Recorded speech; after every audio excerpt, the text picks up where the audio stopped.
Time is short. The signs are no longer subtle. They're sounding through the heavens and shaking through the ground. Have we crossed a threshold? The Euphrates has always been more than a river. It is a line drawn across Scripture, a divine boundary between beginning and end, mercy and judgment, time and eternity.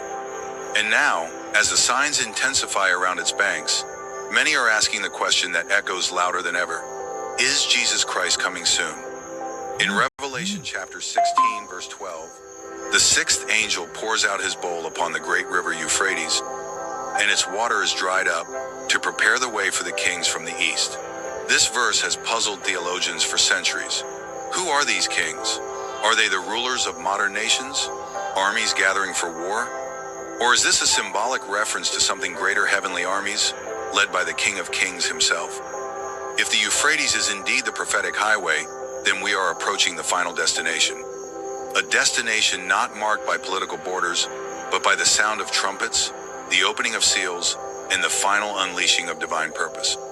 This ancient river, once a boundary between empires, may now be the very road upon which judgment marches and glory descends. And how fitting that this river, so prominent in the first book of the Bible, would find its fulfillment in the last.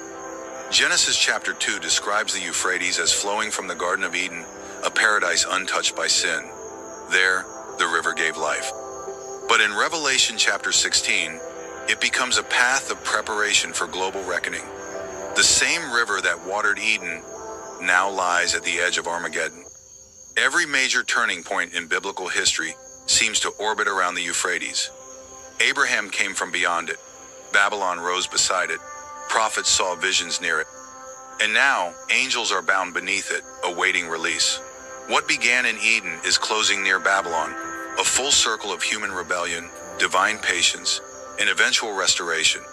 So could this river, this real, visible, ancient river, also be the final marker of Christ's return? Jesus himself gave us a clear guideline in Matthew chapter 24, verse 33. When you see all these things, know that he is near, even at the doors. And what are the things we now see? A river once flowing strong, now exposing the bones of kings and empires. Tombs emerging with unread languages and silent cries. Creatures unknown, breaking the surface from beneath. Lights in the sky, earthquakes in prophetic patterns, and whispers from caverns no one dares enter. And yes, echoes of chains loosening beneath the soil. Each of these is not just a curiosity. They are warnings, harbingers, trumpet blasts, for those with eyes to see and ears to hear. The Euphrates has spoken.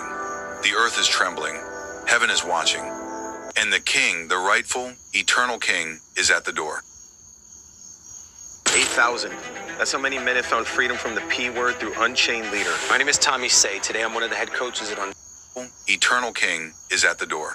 Ding, ding, ding. What is it? Big that is huge! It's not a shark, but it is an exceptional fish.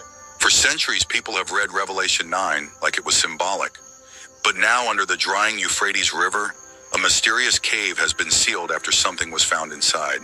Something ancient, carved and unnatural. Strange rumblings have begun to echo from within. Could the four angels bound at the great river be stirring? Is this prophecy unfolding? Join us as we uncover the shocking discoveries emerging from the Euphrates. Evidence that what was written long ago is not a myth, but a warning. The cave. As the Euphrates River continues to dry, it is revealing more than cracked riverbeds and sun-bleached stones. It is uncovering secrets the world was never meant to see.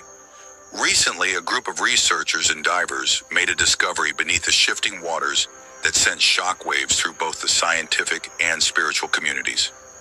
Beneath a collapsed section of the riverbed, partially hidden under layers of mud and hardened sediment, they found the entrance to a sealed cave system, one that had remained untouched for thousands of years. The team carefully navigated through a narrow crevice, their lights cutting through the suffocating darkness until they emerged into a massive underground chamber. What they found inside was unlike anything previously documented in the region. The walls were covered in unknown inscriptions, symbols and characters that bore no resemblance to any known Mesopotamian script.